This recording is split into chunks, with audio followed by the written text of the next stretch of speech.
सदगुरु महाराज के चरणों में कोटि कोटि नमन। उपस्थित गुरुजन, सत्संग प्रेमी माताओं एवं बहनों, बहुत ही देर से हम लोग सुन रहे थे मानव शरीर के बारे में।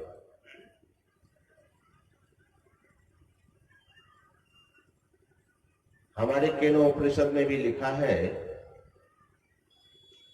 इह चेद वेदी दत्त सत्य बस्ते न चेदिहा वेदन महति विनष्टि भूतेषु भूतेषु विचित्य धीरा प्रीत्यास्मान लोकादमृता भवन्ति।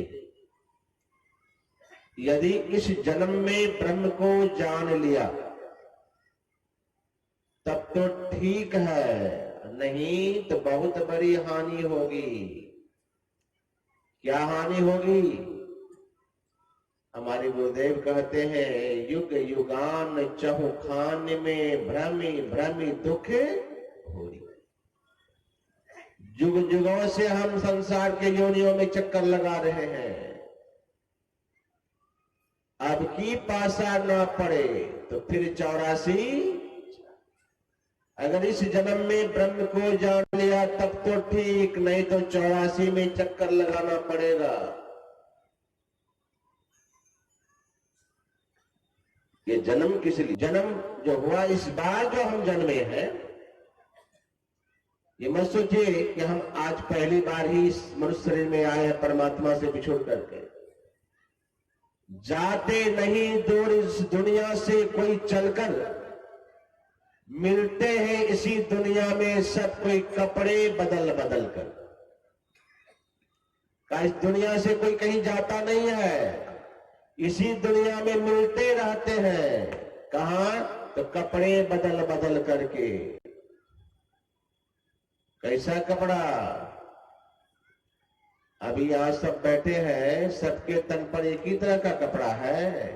नहीं, सबके तन में अलग अलग कीमत का कपड़ा है। कोई 200 रुपये का कपड़ा पहन के आए, कोई 500, कोई 1000, कोई 5000। कैसा कपड़ा पहन के आए? जैसा जिसके पास कमाई वैसा तन पे कपड़ा। तो हम आप इस संसार में बार बार कपड़ा बदल बदल के ही दुनिया में घूमते हैं। तो कौन कौन कपड़ा है भाई? इस 84 लाख प्रकार का जो योनि का वर्णन हम सुनते हैं, यह एक कपड़ा ही तो है। भगवान कृष्ण ने गीता में कहा कि जैसे हम वस्त्र को पुराना होने पर, फट जाने पर हम कपड़े बदल देते हैं, उसी प्रकार यह जीवात्मा इस शरीर रूपी कपड़ा बदलता है। तो कैसा कपड़ा पहनता है? जैसा कपड़ा पहनने के लायक बना के रखे हैं। ये मनुष्य तो छूटेगा, लेकिन यदि गधा तन रूपी कपड़ा पाने के लायक रखे हैं तो शरीर छूटेगा, तो गधा तन रूपी कपड़ा मिलेगा। घोड़ा तन रूपी कपड़ा पाने के लायक रखे हैं तो यह मनुष्य शरीर छूटने के बाद घोड़ा के तन में जाना पड़ेगा, वह भी एक कपड़ा ही है। कुत्ता तन कपड़ा पाने के लायक अगर बना के रखे जीवन में, तो मरने के बाद कुत्ता तन रूपी कपड़ा चढ़ेगा। लेकिन इसी दुनिया में भटकते हैं, गधा बन के, घोड़ा बन के, कुत्ता बन के। हम आप संसार के योनियों में चक्कर लगा लगा करके। अभी मैं सुन रहा था, हमारे साथी बता रहे थे कि एक जगह कई करोड़, कई कुंटल सोना मिला है सोनभद्र में, पहाड़ में। अब कई कुंटल सोना है, अब वहां उसकी रक्षा कौन कर रहा है? भारत की सेना नहीं, बड़े बड़े विषधर सर्प बैठे हुए। कुंटल का कुंटल सोना वहां सोनभद्र के पहाड़ में है। अब कुंटल का कुंटल सोना की रक्षा कौन कर रहे हैं? विषधर नाग सर्प। तो वह सर्प क्यों वहां रक्षा कर रहे हैं भाई? तो हमारे शास्त्र में आया है कि देहावसान समय चित्ते यदद्वि भावे तत्तदेव भवे जीव इत्येव जन्म कारणम। अगर ये मनुष्य शरीर में अगर मरते समय जैसी भावना होगी, लोग कहते हैं भैया अनाज हम गेहूं का लगाते हैं तो धान कैसे उपजेगा, धान का लगाते हैं तो गेहूं कैसे उपजेगा। मतलब मनुष्य शरीर से मरेंगे तो कुत्ता गधा घोड़ा कैसे बनेंगे, तो कैसे बनेंगे, ये हमारे ऋषियों ने सूत्र दिया है कि देह त्याग के समय चित्त में जो जो भावनाएं करता है जीव, उसी जन्म को प्राप्त करता है। अगर मरते समय हम आपकी वासना रह गई मकान में, हे भगवान इतना सुंदर भवन बनाए, इतना सुंदर मकान बनाए, भोग नहीं पाए, जा रहा हूं दुनिया से, तो कहीं इसी वासना में प्राण छूट गया तो मनुष्य शरीर से निकल करके चूहा के शरीर में चले गए। घर में घूमते रहिए चूहा बन करके।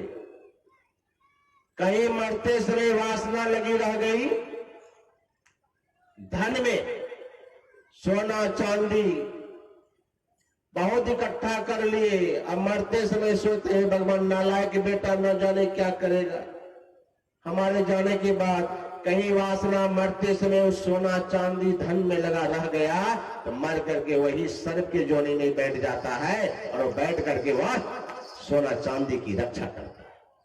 आज वो सोनभद्र में जो है सोना चांदी के बैठा हुआ कौन है, बड़े बड़े सेठ साहूकार बाबू हैं, धन जमा करके रखे होंगे, वासना लगी रह गई, आज सर्प बन के उसकी रक्षा कर रहे। मेरा धन कोई मत लूटो, और सर्प धन की रक्षा में लग जाता है, मैंने मेहनत से कमाया है बाबू, हम लेने नहीं देंगे। मर करके सर्प की जोड़ी में चले जाएंगे। मरते समय कहीं वासना लगी रह गई किनमें, पत्नी में। आजकल देखिए ना हमारे नौजवान सर को 18 इंची 20 इंची का मोबाइल लेके घूमेगा नौजवान सर। देखिएगा देवता जैसे माता पिता, देवता जैसे माता पिता, उसका फोटो खोजिएगा तो उसके मोबाइल में नहीं मिलेगा। 10 महीना पेट में रखा, कितना कष्ट उठाई। अरे कभी देखना है मां को तो अपने पत्नी को देखना, तुम्हारे बच्चे का भरण पोषण कैसे करते। ऐसे देवी जैसे माता, देवता जैसे माता पिता का नौजवान के मोबाइल में फोटो नहीं तो किसका फोटो, श्रीमती जी का फोटो फेस पे स्क्रीन में रहेगा, उन्हीं का फोटो। कहीं पत्नी के ही वासना में शरीर छूट गया तो कुत्ता बन के जन्म ले ले। अब कहीं अब पति में वासना लगेगी। देखिए ना आजकल हमारे बहन सबको पतिदेव कहीं निकले हैं, अभी 10 किलोमीटर गए नहीं, हाँ हेलो कहां तक पहुंचे, कब लौटिएगा, कहीं यही पूछने में कहीं प्राण निकल गया तो कुतिया बन के जन्म ले लेगा। अब कहीं ये तब सब तो है कुत्ता कुतिया। कहीं बच्चे में वासना रहेगी, सत्संग में भी आते हैं हमारे दादी नानी माँ को देखिएगा, गोद से वो झूलना नहीं झुलाएंगे, हटाएंगे। यही पर सत्संग में भी बैठे रहेंगे, अब गोद से नहीं, वो सत्संग क्या सुनेंगे, बच्चे खिलाने में व्यस्त है। कहीं बच्चा को खिलाने में रह गए, कहीं जमदूत आया उसी बीच में लगा रह गए, लेके चला गया, वासना लगी रही बच्चे में। तो सुन लीजिए माताएं, दादी अगर मरेगी तो सुगरी बन के जन्म लेंगे और दादा मरेंगे बच्चा के याद में तो सुअर बन के जन्म लेंगे। क्यों, तो सुगरी एक के बार में 16 बच्चा देती है। भगवान का तुमको हमारा भजन प्यारा नहीं है, हमारा सत्संग तुमको अच्छा नहीं लगता है, तो हम तुमको क्यों दे मानव का तन, लो तुमको बच्चा प्यारा है। 1 बार में 16 बच्चा होगा, कोई कान पकड़ के नोचेगा, कोई नाक पकड़ के नोचेगा, कोई कन्हा में बैठेगा, कोई माथा पे बैठेगा। जरूरी नहीं है कि आप मनुष्य के शरीर में है तो मरेंगे तो मनुष्य ही बनेंगे, गारंटी नहीं है। लेकिन अगर मनुष्य बन के मर गए तो मनुष्य बने। लेकिन ये संतों ने कहा भाई ये तो आप बता रहे हैं, कहीं हमारी वासना गुरु महाराज में लगी रह गई। बहुत हमारे सत्संग प्रेमी ऐसे हैं, हमेशा गुरु की याद में अपना जीवन को बिताते हैं, मर रहे हैं गुरु महाराज, हे गुरु महाराज दिले कोई, हे गुरुदेव, हे गुरुदेव। अगर कहीं इस वासना में प्राण छूट गया तो बाबा कहां जाएंगे, तो इसका उत्तर हमारे माता सहजोबाई देती है। जाके गुरु में वासना जो मरते समय हे गुरु महाराज, हे गुरु महाराज, हे गुरु महाराज करते प्राण त्याग दिया। तो सुन लीजिए माता सहजोबाई का वाणी, वो क्या कह रही है, जाके गुरु में वासना सो पावे भगवान, सहजो चौथे पद बसे गावत वेद पुराण। कहा उसको भगवान की प्राप्ति हो जाएगी अगर गुरु में वासना लगी रह गई। लेकिन यहां जीवन पर झुलाएंगे बच्चे को, जीवन में दिमाग लगाएंगे यहां संसार में, तो अंतिम समय में जीवन भर करेंगे काम और अंतिम समय में सोचेंगे मुंह में आए राम, तो नहीं होगा। जो जन्म जन्म मुनि जतन कराही, अंत काल मुख राम आवते नहीं आता है। एक बाबू साहब बुलाए मुंशी को, देखिए तो मेरा ये धन जो मैं कमा के रखा हूं कितना पीढ़ी तक बैठ के खाएगा।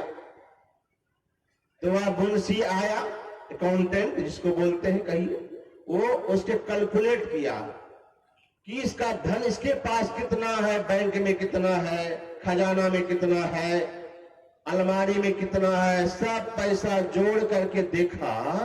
कहता उस बाबू से कि आपको चिंता करने की जरूरत नहीं है, आपके पास इतना धन है कि 9 पीढ़ी तक बैठ के खाएगा तो धन समाप्त नहीं होगा। अब जैसे बूढ़ा बाबा को कहा अकाउंटेंट, वह जोड़ करके कि 9 पीढ़ी बैठ के खाएगा तो आपको आपका धन समाप्त होने वाला नहीं है। तो बूढ़ा बेहोश मारा जोर से मुक्का अपने कपार पे, हे भगवान 10वां पीढ़ी मेरा क्या खाएगा।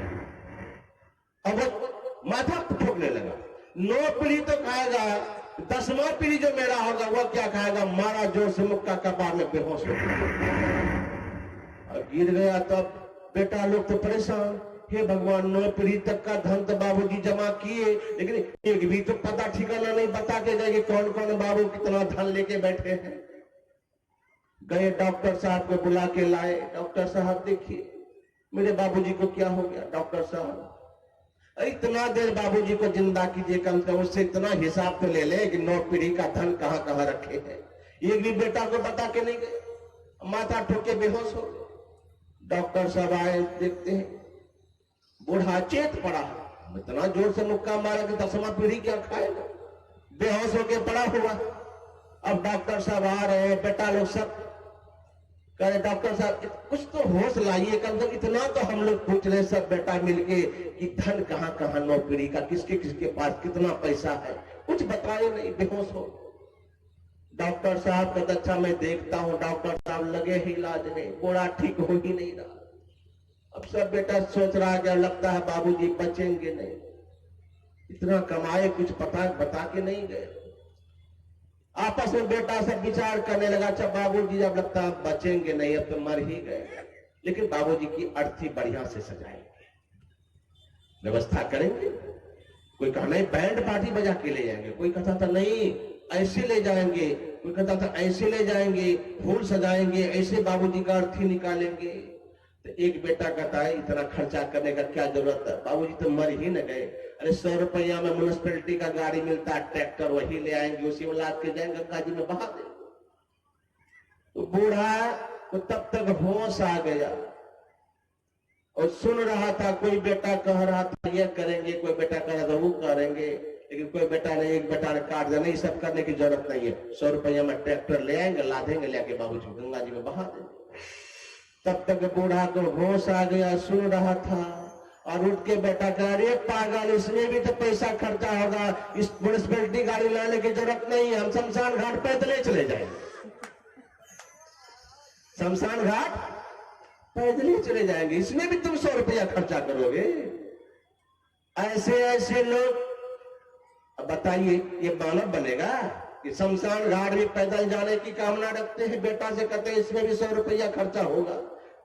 ऐसा न होता तो हमसे कहना अब मुर्दा जाएगा शमशान घाट पैदल, कहता है हम पैदल ही चले जाएंगे शमशान घाट, ये मानव कहां से बनेगा।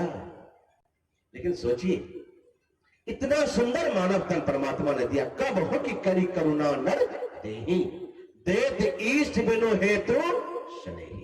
करुणा करके परमात्मा ने ये मनुष्य का शरीर दिया, क्या करेंगे? अच्छा, इस संसार में जितना प्राणी है सबको भगवान को प्यारा है, ऐसी बात नहीं कि हम मानव ही है, सब कोई भगवान को प्यारे हैं। गोस्वामी जी लिखते हैं, सब मम प्रिय सब मम उपजाए, सब ते अधिक मनुज मोहि भाई। काहे? सुनो, संसार के लोग, जितना भी उत्पन्न किया हुआ मेरा यह संसार में जीव है सब मुझे प्यारा है, लेकिन सबते अधिक मनुज मोहे। अब मनुष्य में भी ये जाति पाति का वर्णन नहीं किया। भगवान ये नहीं कह रहे कि हमको हिंदू प्यारे हैं, हमको मुस्लिम प्यारे हैं, हमको सिख प्यारे हैं, हमको ईसाई प्यारे हैं, हमको धनवान प्यारे हैं, हमको निर्धन प्यारे हैं, हमको विद्वान प्यारे हैं, हमको कुरूप प्यारे हैं, हमको सुंदर आदि प्यारे हैं। कोई भेद नहीं है। प्यारे कौन है? मनुष्य। कोई अंतर नहीं, चाहे वो धनवान हो, चाहे वो निर्धन हो, चाहे सुंदर हो, चाहे कुरूप हो, चाहे स्त्री हो, चाहे पुरुष हो, कोई भी हो, भगवान कहते वो तो मुझे सबसे प्यारा है। अगर प्यारा नहीं होता, जाति विशेष से अगर भगवान अगर किसी से प्रेम करते तो रसखान कभी को कभी भगवान का दर्शन नहीं होता। भगवान कभी जाति पर नहीं गए। रसखान कवि का नाम आप लोगों ने सुना होगा, पढ़ने वाले बच्चे रसखान कवि के बारे में, मैंने भी पढ़ा। रसखान कवि का वास्तविक नाम क्या था? मुसलमान थे। अब देखिए, उसको भगवान किसका दर्शन हुआ है? कैसे? उसका पहले का नाम सैयद इब्राहिम था। 1549 में जन्म हुआ था सैयद इब्राहिम। सुनिए रसखान कवि के बारे में थोड़ा पता तो देखिए। भगवान ये नहीं कह रहे मैं मुस्लिम को मैं प्यारा नहीं हूं, हिंदू को इसे प्यारा हूं, लेकिन भगवान कहते हैं मुझे मनुष्य प्यारे हैं। तो भगवान भी मनुष्य में कोई भी जाति भेद नहीं रखा, और इसका प्रमाण हमारा बहुत सुंदर मैं रसखान कवि के बारे में बताता हूं। देखिए, रसखान कवि सैयद इब्राहिम नाम था उसका, और उसको पान खाने की आदत थी सैयद इब्राहिम की। और सैयद इब्राहिम जाते थे पान की दुकान में और पान खाया करते थे। एक दिन क्या देखा सैयद इब्राहिम कि पान के दुकान में एक छोटा सा भगवान किसका फोटो लगा हुआ बालक रूप में। जंगल कांटों का रास्ता, जंगल पहाड़ है, उसमें चित्र बना हुआ भगवान कृष्ण लुढ़क रहे हैं बाल अवस्था में। अब पांव में न जूते हैं न कुछ है। तो सैयद इब्राहिम उस भगवान के स्वरूप को देख के मोहित हो गए, और पान वाले से कहा, जिसके यहां पान खाता था सैयद इब्राहिम, उन्होंने कहा ये बालक कौन है? जानता नहीं था उनके बारे में कि भगवान कृष्ण है। बालक को देख करके नंगे पांव जो देखा, फोटो देखा, तो वो पूछने लगा कि ये बालक कौन है, बताइए इसके माता पिता कैसे हैं? इतने कोमल बालक के पैर में जूते नहीं, चप्पल नहीं। तो पान वाले ने क्या कह दिया सैयद इब्राहिम से, तुमको बड़ा दुख होता है तो तुम ही जूता बना के पादुका बना के लाके दे दो, हम पहना देंगे। ये तो मजाक मजाक में कहा, लेकिन सैयद इब्राहिम गया और दूसरे दिन क्या करते हैं, चरण पादुका लेकर के पहुंच गए पान खान जहां खाते थे उसकी दुकान में। अभी चरण पादुका लेके जब पहुंचे पान के दुकान में, आवाज क्या कर देता तुम बैठ के? आवाज तो बहुत सुंदर था, बीच बीच में क्यों छेड़ता? तुम्हारा हाथ अपना समेट के बैठो। सैयद इब्राहिम ने पूछा कि मैं चरण पादुका लेकर के आया हूं, कहां गया ये बालक? तो पान वाला सोचा मैं तो मजाक में कहा था कि तुम्हें चरण पादुका दे, तो सचमुच चरण पादुका बच्चे का उस पैर के नाप का बना के लेके पहुंच गया। पूछा तो पान वाला भी कह दिया, ना जाने अभी यही भटक घूम रहा था, किधर गया खोजो। अब सैयद इब्राहिम यानी रसखान कवि खोजने लगे, रसखान खोजने लगे और लोगों से पूछने लगे, बताओ कहाँ मिलेंगे श्याम बताओ, कहाँ मिलेंगे श्याम बताओ, कहाँ मिलेंगे श्याम बताओ, कहाँ मिलेंगे श्याम बताओ, कहाँ मिलेंगे श्याम बताओ, कहाँ मिलेंगे श्याम। हाथ में रसखान कवि रसखान हाथ में लेकर के चरण पादुका लोगों से पूछने लगे। जो पान वाला ने कहा दिया ना जाने अभी यही था, कहाँ चला गया। चरण पादुका लेकर सबसे, चरण पादुका लेकर सबसे, चरण पादुका लेकर सबसे पूछ रहे रसिकान बताओ, कहाँ गए बताओ, कहाँ मिलेंगे श्याम बताओ, कहाँ मिलेंगे श्याम। चरण पादुका लेकर सबसे, चरण पादुका लेकर सबसे पूछ रहे रसखान बताओ, कहाँ मिलेंगे श्याम बताओ, कहाँ मिलेंगे श्याम।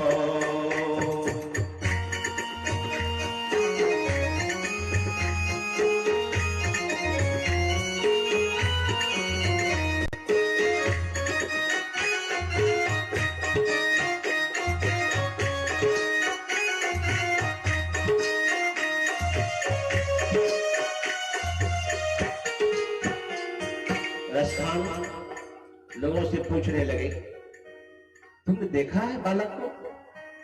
अरे तुमने श्याम को देखा है? तो किसी ने कहा, अरे किसको खोज रहे हो बाबू? चरण पादुका लेके किसको खोज रहे हो? कहा मेरे वो छोटे बालक श्याम किधर चला गया, मैं उसके लिए चरण पादुका बना के लेके आया, न जाने किधर भाग गया। तो लोगों ने पूछा, कैसा है रंग रूप बताओ, मैं बता दूंगा वो कहाँ मिलेंगे। तो किसी ने पूछा रसखान से कि थोड़ा उसका शकल बताओ तो वो कैसा है। रसखान कह रहे हैं, वो नन्हा सा बालक है, वो नन्हा सा बालक है, वो नन्हा सा बालक है, और सांवरी सी सूरत है, वो नन्हा सा बालक है, सांवरी सी सूरत है, बाल उनके घुंघराले, बाल उनके घुंघराले, बाल उनके घुंघराले, सिर पर मोर मुकुट है, बाल उनके घुंघराले, सिर पर मोर मुकुट है। और क्या कहा रसखान ने? घायल कर देती है उसकी, घायल कर देती है उसकी, घायल कर देती है उसकी छोटी सी मुस्कान। बताओ कहाँ मिलेंगे श्याम बताओ, कहाँ मिलेंगे श्याम। घायल कर देती है उसकी, घायल कर देती है उसकी छोटी सी मुस्कान। बताओ कहाँ मिलेंगे श्याम बताओ, कहाँ मिलेंगे श्याम।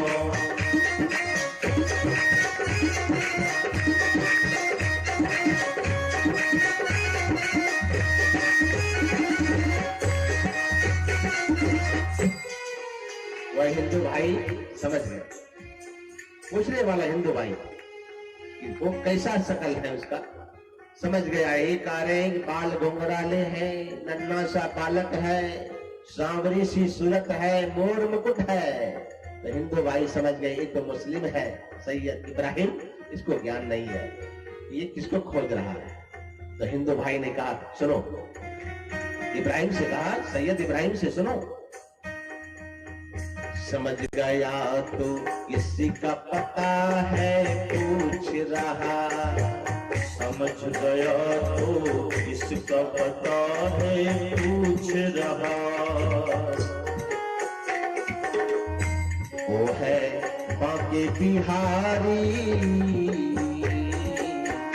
जिसको है तो ढूंढ रहा, वो है बांके बिहारी, जिसको तू है ढूंढ रहा।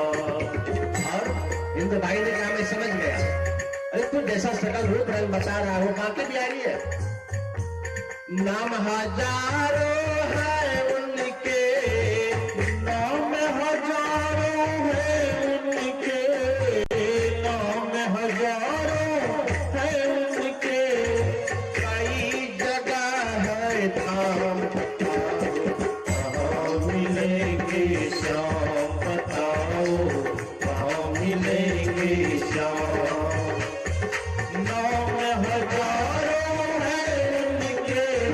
नाम हजारों है उनके, कई जगह है धाम बताओ, कहाँ मिलेंगे श्याम बताओ, कहाँ मिलेंगे श्याम, चरण पादुका लेकर सबसे, चरण पादुका लेकर सबसे पूछ रहे राशिकान बताओ, मिलेंगे श्याम बताओ, कहाँ मिलेंगे श्याम।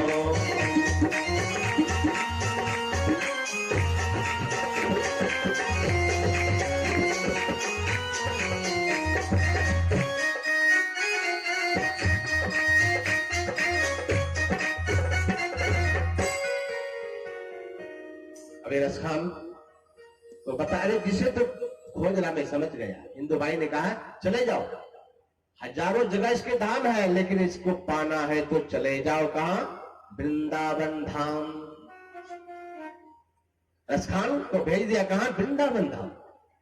और वृंदावन धाम रसखान चले गए भगवान को खोजने, चरण पादुका लेकर, हाथ में चरण पादुका है और भगवान को खोजने पहुंच गए कहां, तो वृंदावन धाम। कहा नाम हजारों है इनके, कहीं जगह है धाम, लेकिन मिलेंगे तुमको वृंदावन धाम में।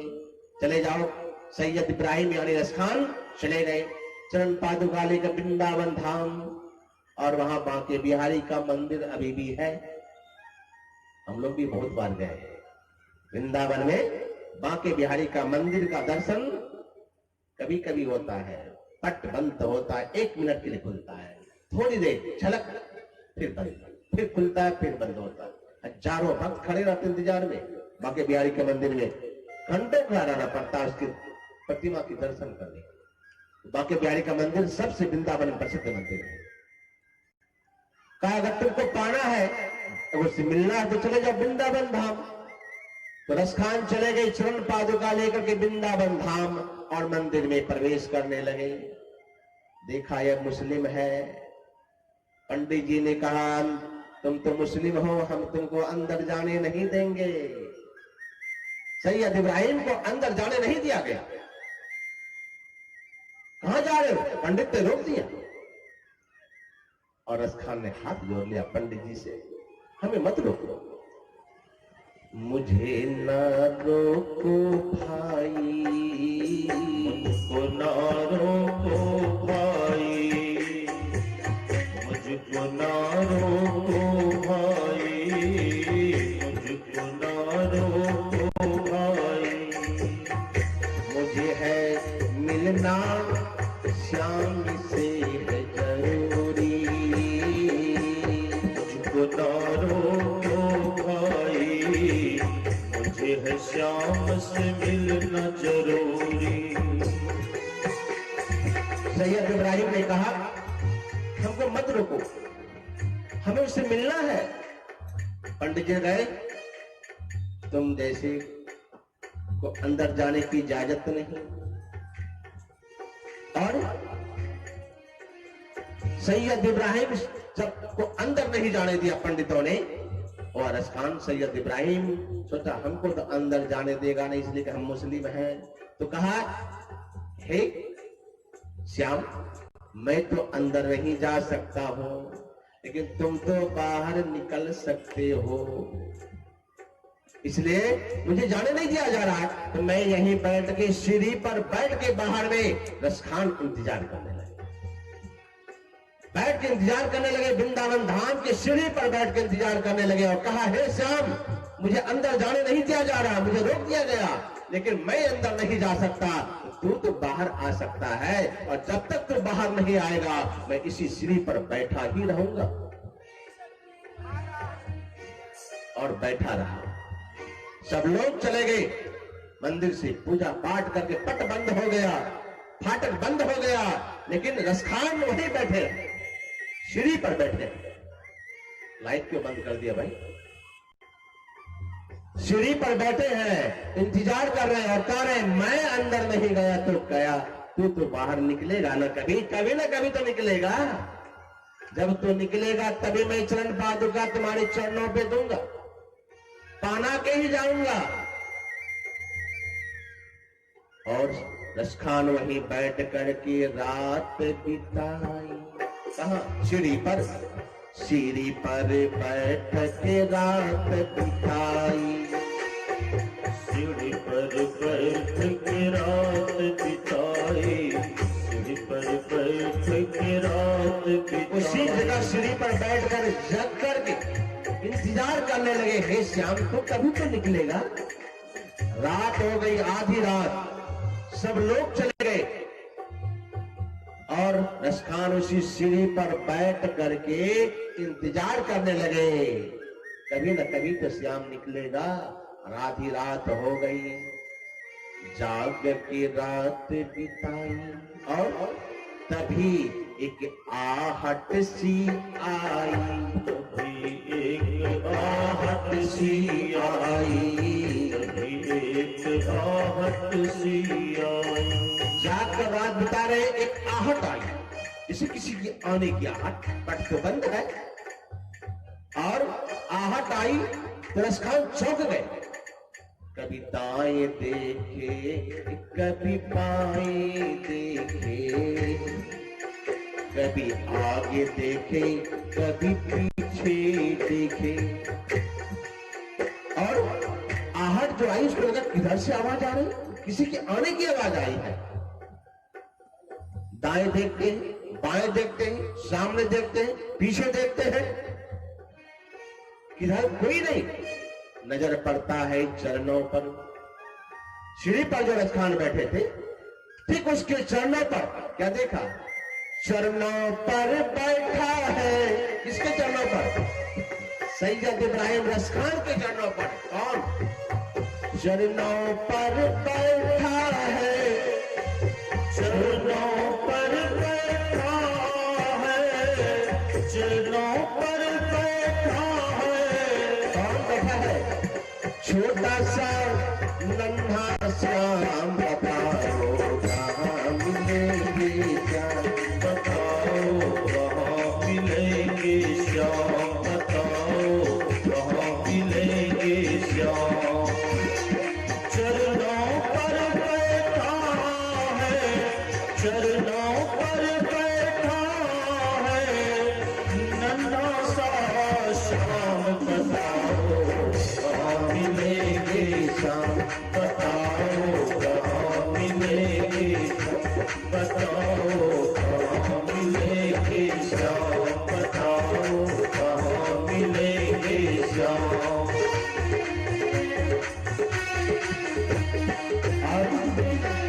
अब रसखान का नजर पड़ता है कि चरणों पर एक छोटा सा नन्हा श्याम बैठा है। पहचान गया, यही बालक है, यही था। उठाया, गोद में लिया भगवान कृष्ण को, और चरण जैसे उठाते हैं, क्या देखा? भगवान कृष्ण के चरणों में कांटे गड़े, खून बह रहा था। रसखान ने देखा नन्हा सा बालक भगवान किसको गोद में उठाया और देखा कि चरणों पर कांटे गड़े हैं, खून बह रहा है। कांटे चुन चुन करके निकाला और कहा, रे इसीलिए तो मैं तुम्हारे चरण पादुका लेके आया, तो बिना चरण पादुका का चलता है, लेकिन तुम्हारे पैरों में कांटे कहां गड़ गए? भगवान ने किसने क्या कहा, ए रसखान, तुमने जिस रूप को पुकारा था, जिस रूप का तुमने मुझे दर्शन चाहा था, वह रूप वृंदावन में नहीं, वह रूप तो मेरा गोकुल में बसता है। क्या कह रहे भगवान? जिस रूप का दर्शन तुम चाह रहा है वो रूप वृंदावन में नहीं, इस रूप से मैं गोकुल में बसता हूँ और तुम बैठ गया यहाँ पर और गोकुल से मैं वृंदावन पैदल आया। छोटा सा बालक रास्ते में कांटे गड़े। तो रसखान ने कहा, अरे तू कहता तो मैं वहीं आ जाता। और भगवान ने कहा, रसखान तू आया या नहीं आया, लेकिन तुम्हारा प्रेम तो तुझ तक मुझे खींच करके ले आया। कितने कितने हिंदू को आज तक भगवान किस चरणों पे आके बैठा है भाई? किनको किनको भगवान किसके वंशज कहने वाले हमारे बताइए, किनको किनको भगवान का दर्शन हुआ? किसे मिला? एक मुस्लिम को प्राप्त हुआ भगवान का दर्शन, वो भी चरणों में बैठ करके गोकुल से नंगे पैर आए वृंदावन और रसखान को दर्शन देते हैं। इसलिए भगवान ने कहा, मैं जाति पाति को नहीं, मैं तो मानव मात्र मुझे प्यारा है, चाहे हिंदू हो या मुस्लिम हो। श्री सतगुरु, जो मुझे भजेगा मैं भजूंगा को। अर्थात भगवान कह रहे हैं, सब मम प्रिय सब मम उपजाए, सब ते अधिक मनुज मोहि भाई। सबसे ज्यादा मुझे मनुष्य प्यारा है, लेकिन भगवान राम कहते हैं, भाई बड़े भाग्य से यह मनुष्य का शरीर मिला है। देवता लोग भी तरसते हैं, लेकिन अगर हम लोग देव तरसते हैं जिसके लिए, तू कौन? देवता के लिए? देवता हमारे लिए तरसते हैं जिसके लिए देवता, और उस देवता को पाने के लिए हम तरस रहे हैं। क्यों? हमारे भगवान कृष्ण गीता में लिखा कि भूतों को पूजने वाले भूत लोग, पितरों को पूजने वाले पितर लोग, देवताओं को पूजने वाले देव लोग, और मेरे भजन मेरे को भजने वाला है अर्जुन मेरे ध्यान को प्राप्त करता है। तो हम मनुष्य शरीर पा करके, जिस शरीर को पाने के लिए देवता लोग तरसते हैं, और वे मनुष्य शरीर पा करके हम देवी देवता के पीछे दौड़ते हैं। हानि की ओर जा रहे हैं, नाप की ओर जा रहे हैं, हानि की ओर जा रहे हैं। कहा नहीं, इस जय देवेदी दत्त सत्यमस्ति, अर्थात इस जन्म में इसको नहीं, ब्रह्म को जानो। ये मनुष्य शरीर जो मिला है परमात्मा को जानने के लिए, ब्रह्म को जानने के लिए। अगर ब्रह्म को जान लिया तब तो ठीक है, नहीं तो बहुत बड़ी हानि होगी, बहुत बड़ी हानि होगी। इसे गुरु महाराज कहते हैं, संत मता बिनु गति नहीं। इस मनुष्य शरीर पाकर के संतों की विचार में अपने जीवन को नहीं ढाला, कान खोल के सुन लीजिए, सुनो सकल दे कान। गुरुदेव कहते हैं, जाओ चाहो उद्धार को, कोई भी दुनिया में अगर उद्धार चाहता है तो बनो संत संतान, संतों का संतान बनना ही पड़ेगा। आज बनिए, 2-4 जन्म ले लीजिए, 10 जन्म ले लीजिए, 1000 जन्म ले लीजिए, आज मत बनिए। टाला टोली करते करते हम बरसों बिता दिए। हमारे पूज्य बाबा महर्षि साई स्वामी जी महाराज कहते हैं, टाला टोली में दिन रीता, एक नहीं जुग बहुतों बीता, ये वादा अनभल का, भरोसा क्या कल का, मन भजन करो भगवान भरोसा क्या कल का। और हमारे संत कबीर साहब क्या कहते हैं, सुकिरत कर ले नाम सुन ले, को जाने कल की जगत में खबर नहीं, पल का ठिकाना नहीं है। यहाँ प्लानिंग पे प्लानिंग करते हैं, अच्छा बाबा दूसरी बार आएंगे तब दीक्षा लेंगे, मत न लीजिए। एक डॉक्टर साहब आते थे कुप्पा घाट, सुनता हूँ, गुरु महाराज के पास, बराबर गुरु महाराज कहते थे, डॉक्टर साहब दीक्षा ले लीजिए, दीक्षा ले लीजिए, तो बराबर का अच्छा गुरु महाराज दूसरी बार आएंगे ले लेंगे, दूसरी बार आएंगे ले लेंगे, इसी तरह से बार बार आल टाल करते थे। एक बार क्या हुआ, पेट में दर्द जगा, डॉक्टर साहब दुनिया से चले गए, दीक्षा लेते रह गए। इसलिए किसको आज कहूं मैं कल भर दूंगा, काल कहूं पर काल, ऐसा कर पूज्य बाबा किसको है तू छलता, किसको छलता है भाई, मनुष्य का ठिकाना नहीं। इसलिए भगवान राम कहते हैं, हे गुरुजनों, हे पूर्ववासियों, ये मनुष्य शरीर बड़े भाग्य से मिला है, इसलिए चेतो करो भजन मन लाई, साही विधि सदगुरु से भाई। सदगुरु से युक्ति जान करके अंदर की यात्रा करें। जब अंदर की यात्रा जो दीक्षा ले ली है कैसे करेंगे, एक नाम का जाप, एक रूप का ध्यान करने के बाद दृष्टि जो की क्रिया जो कर लेता है, और जब अंदर में प्रकाश का दर्शन कर लेता है, तो गोस्वामी जी कहते हैं, तलन मोह तम सो प्रकाशु, बड़े भाग और आवई जासु। वही बड़भागी है जीवन में जो अंदर में साधना करके उस ज्योति यानी प्रकाश का दर्शन कर लेता है, वही तो जीवन में बड़भागी है। नहीं अगर अंधकार में मर गए तो इस नगरी में तिमिर समाना, भूल भरम हर बार, खोज करो अंतर उजियारी, छोड़ चलो नौ द्वार। जब तक इस अंधकार मंडल में पड़े रहेंगे, भूल भरम होता रहेगा, बार बार दुख भोगते रहेंगे और संसार के योनियों में चक्कर लगाते रहेंगे।